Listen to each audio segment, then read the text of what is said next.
Yo, what's going on, people? Welcome back. Hopefully, you're all doing well. UFC 258 is in the books. Kamaru Usman defending his title against Gilbert Burns.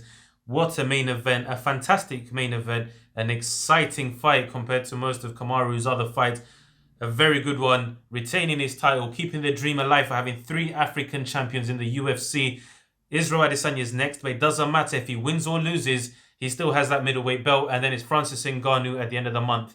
We might just have three African champions all in one go, all at the same time, all three of them holding titles, and I can't wait. I know the big takeaway from UFC 258 was Kamaru Usman's title defense and who he's going to face next, be it Jorge Masvidal, Colby Covington, Leon Edwards, whoever's in line for him. But something going under the radar touch is Alexa Grasso in the co-main event. A wonderful display, a very, very good showcase in her fight against Maycee Barber. Alexa winning the first two rounds, lost the third round. Maycee just went all out. But the first two rounds, her boxing crisp, and that's what she's known for. But she showed her takedown defense. She refused to get put on the ground. And when she did end up on the ground, her transitions, very good. Her jiu-jitsu, very good, threatening with the armbar, using it to get up, transitioning, very strong hips, good underhooks. Up against the fence, very strong. Mace's a very strong girl, and Alexa Grasso did really, really well against her. And it was her flyweight debut, not cutting all that weight down to 115, where she's missed weight before.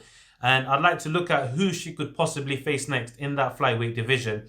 Now, Maycee Barber at the time of the fight was ranked at number 10. Now, with Alexa Grasso defeating her, probably takes her spot. Now, let's have a look at who's above Alexa Grasso at that number 10 spot. Coming in at number 9 will be Roxanne Motherfury. She's coming off a loss to Vivian Araujo, and it was a very, very bad loss. Bad loss. Araujo dominated that fight, mixing her takedowns with her boxing. An excellent jab in that fight. She did really, really well, putting herself on a 2-fight win streak. Now, if I was Alexa Grasso, would I really go for number 9 if I want to get to a title shot as soon as possible? And the answer is no. Roxanne Motherfury, she's got some clout. Her name is there. People know who she is. She's one loss. She's alternated between wins and losses. And if I was Alexa Grasso, I would not be going for that fight because it's a very high risk, low reward fight. Roxanne Motherfury can make it very ugly. And, you can lose momentum. Why would you take the fight? Number 8, Jessica Ai. Jessica Ai's got a good name. I know she gets shat on a lot, but that's more so not for her fighting ability, but for her talking outside of the octagon. And then there's the Valentina Shevchenko knockout, which will never leave anyone's head whenever they think about Jessica Ai. And then where she's winning and losing as well. She's coming off the loss to Joanne Calderwood in Abu Dhabi. And it was a very dominant display from Joanne Calderwood. She won that fight clearly. Mixing it up. Her striking was very good.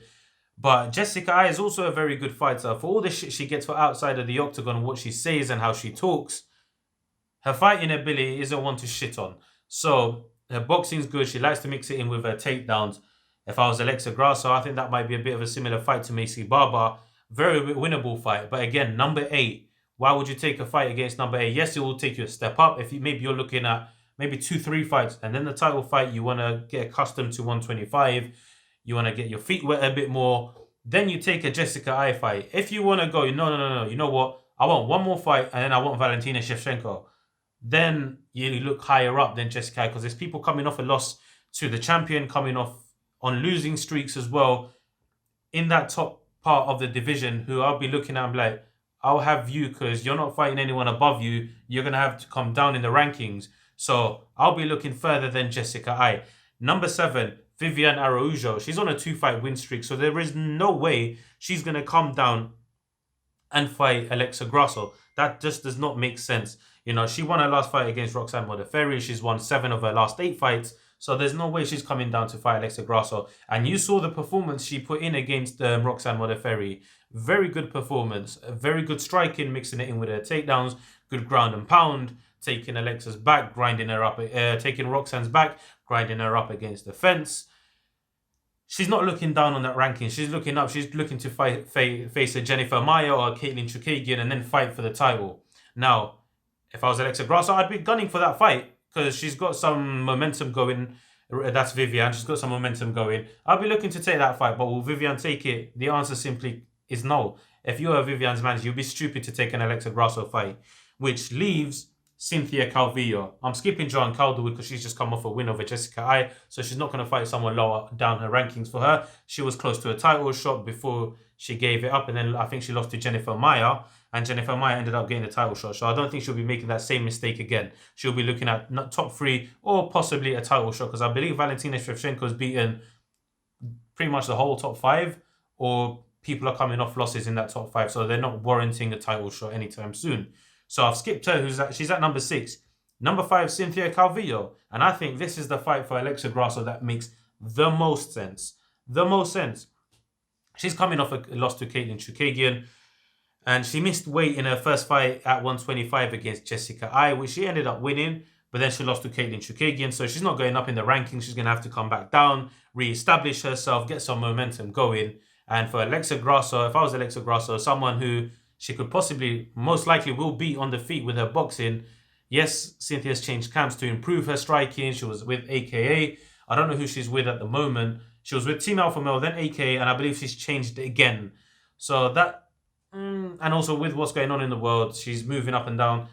If I was Alexa Grasso, I'd be like, I'll take you. Because she showed good takedown defense against Maycee Barber. And yes, Maycee Barber's wrestling isn't on the same level as Cynthia Calvillo. I think Maycee Barber's a much stronger fighter than Cynthia Carvillo in terms of pure strength and size. And Alexa Grasso coped really well with it. Alexa has a loss to Carla Esparza and Tatiana Suarez, who are very, very good wrestlers.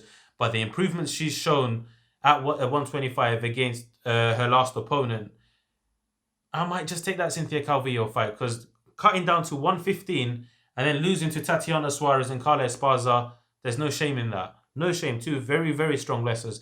Coming up to 125, not cutting as much weight, showing takedown defense against Maycee Barber. I'll take the fight. I will take the fight against Cynthia Calvillo. And I don't think Cynthia Calvillo's camp will be like, nah. They'll probably be thinking, you know what? We can take you down, control you on the ground, mix it up on the feet just enough for us to take you down. And Alexa Grasso will be thinking the complete opposite. I can keep it standing and I can keep you at range, keep you at distance, pepper you with shots from the outside, use my boxing whenever you want to come in. Alexa's bigger than Cynthia. Cynthia's a bit shorter, and I think Alexa has the reach on her, so she can fight from the outside. Every time Cynthia tries coming in, pop her with the jab and keep it stepping.